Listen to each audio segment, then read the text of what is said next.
আমরা আল্লাহ সুবহানাহু ওয়া তাআলার শুকরিয়া জ্ঞাপন করে শেষ করতে পারবো না যে আমরা সৎ কাজ করার তৌফিক পেয়েছি। ভালো কাজ করার মতো যে সুযোগ পাওয়া, এটা যে কত ভাগ্যের বিষয়, এটা যদি আমরা একটু গভীরভাবে চিন্তা করি, তাহলে আমরা আল্লাহর শুকরিয়া জ্ঞাপন করে শেষ করতে পারবো না। জান্নাতি আমল করা তার মানে হচ্ছে অন্তরকে সুনিশ্চিত করা যে আপনি জান্নাতের পথে আছি।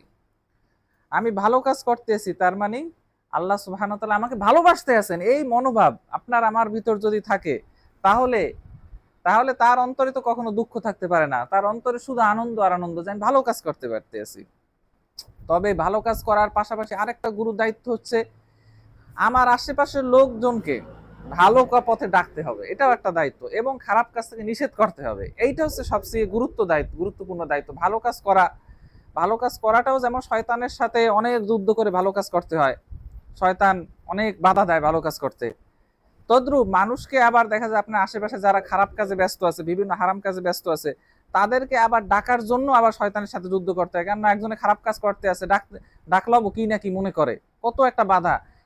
নামাজের সময় টিভি দেখতে আছে, কত আনন্দ ফুর্তি দেখতেছে, এর মধ্যে আমি যে বাধা দেবো কি না কি বলে আবার আমাকে, কত বড় একটা মানে চিন্তা বিষয়। অথচ আল্লাহ সুবহানাহু ওয়া তাআলা এই কাজটা কি সর্বোত্তম কাজ বলছে।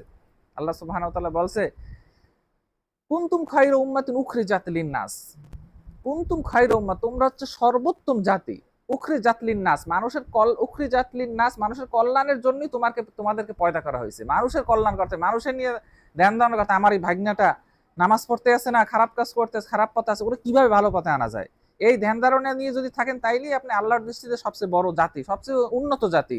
কুনতুম খায়রা উম্মাত, সবচেয়ে ভালো জাতি।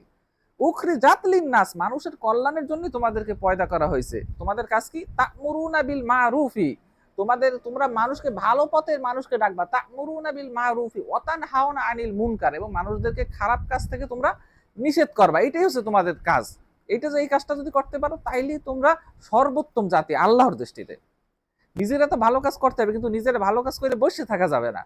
নিজেরা নামাজ পড়ে বসে থাকা যাবে না, সবসময় মনে কষ্ট রাখতে হবে, ওই লোকটাকে আমি নামাজের পথে আনতে পারতেছি না, আমার ভাগ্নাকে নামাজের পথে আনতে পারতেছি না, আমার চাচাকে নামাজের পথে আনতে পারতেছি না, আমার প্রতিবেশীকে নামাজের পথে আনতে পারতেছি না, সে মসজিদে বসে, সে দোকানে বসে নামাজের সময় সিনেমা দেখে। অনেক এলাকায় দেখবেন যে মসজিদে জামাত হয়, সে হাস্যোজ্জ্বল ভাবে সিনেমা দেখতে আছে নামাজের মসজিদের পাশেই। এইরকম লোকদের জন্য আপনার আমার যদি মনোকষ্ট না থাকে, তাইলে কিন্তু হবে না। তাহলে কিন্তু আপনি আমি আল্লাহর দৃষ্টিতে সর্বোত্তম জাতি হিসেবে পরিগণিত হতে পারবো না। আল্লাহ সুবহানাহু ওয়া তাআলা বলছে যে ইন্নাল্লাযীনা ক্বালু রাব্বুনাল্লাহু, আল্লাহ তাআলা বলছে যে